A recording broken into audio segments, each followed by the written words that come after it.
what I'm doing is I'm sharing my tips on saving money on groceries. And this is part 3.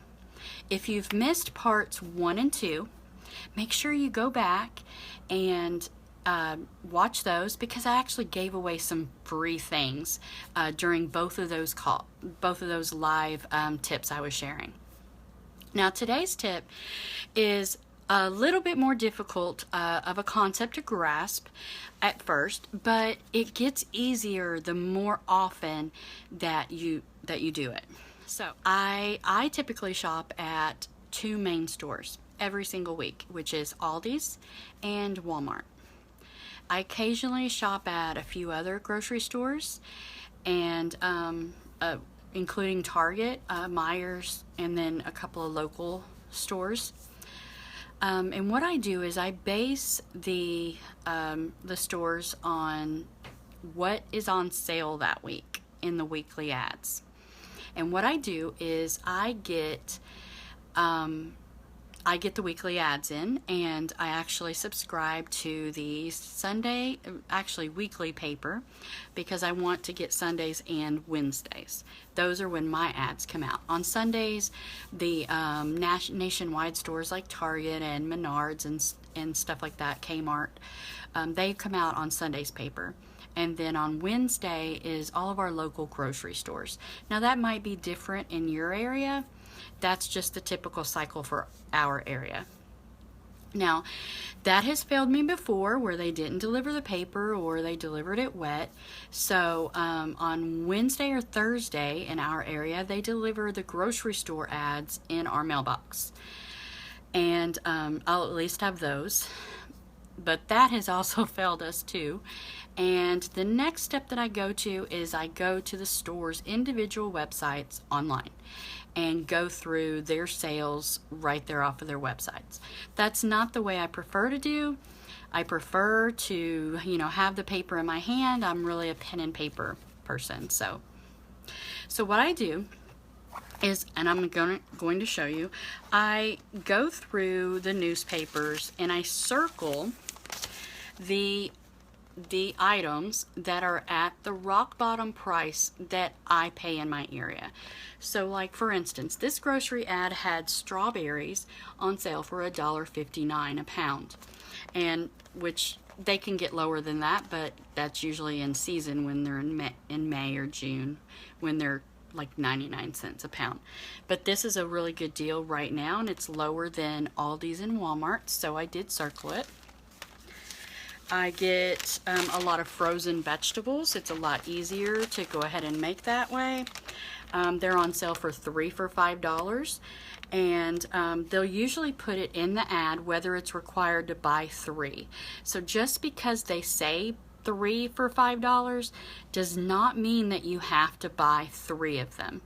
It means that they would be $1.56 a piece.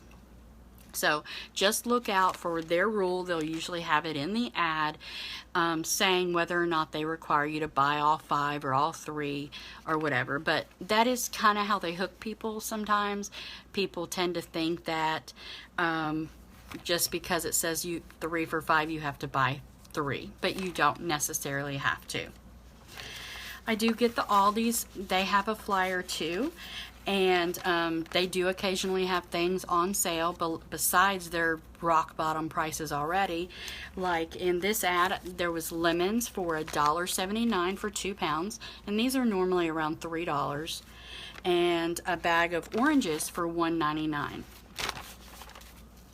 We were talking about chicken breasts, I believe, yesterday, and this may not be a rock bottom price in my area right now, but if I was out of it and I needed to get it, then it's $1.79 a pound in this week's paper.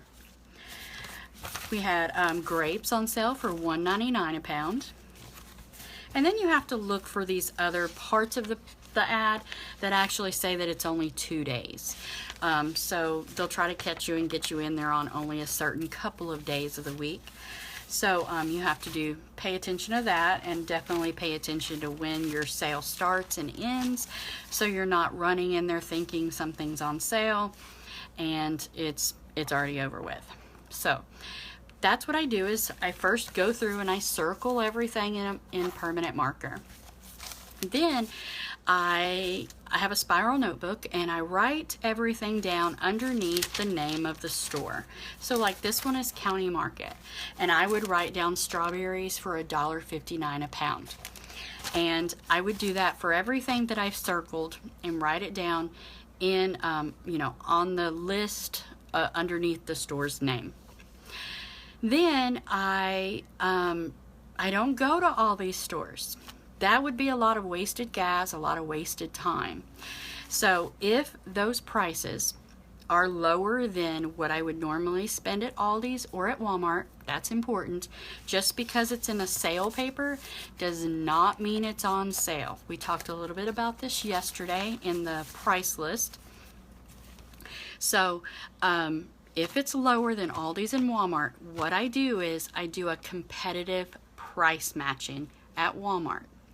And what that means is I get all the items that I would have bought at County Market and Aldi's and just all of these stores that I just showed you.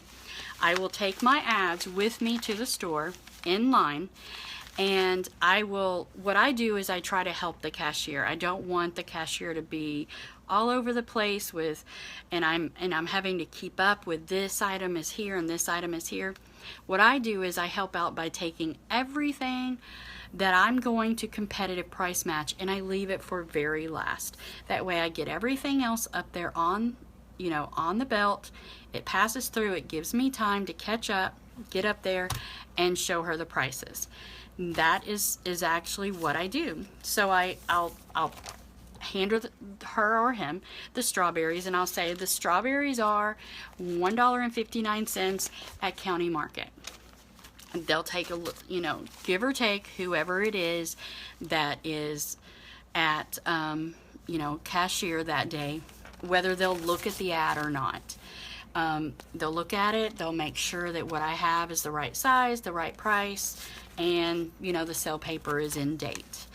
And then I'll go on to the next item, like say I have the vegetables. And yes, they will price match the 3 for $5 vegetables, and they won't make you get the 3 out of the 5.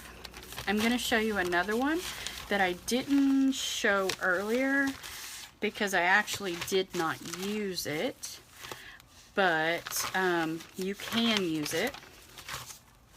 It's where a store has listed a price on an item, but it's their store coupon. And I know I just seen it in here. I seen a store coupon listed for some spaghetti sauce. Here it is. Okay, so this right here, it shows that it's a store coupon for pasta sauce for $1.29. And that's a competitive price match. The store, they use it as a coupon, but at Walmart you can competitive price match that coupon. And you can do the same thing in, the Walgreens Sunday ads. They have a whole lot of coupons usually in there, and you don't have to cut out the coupons or anything. You just show the ad at their price.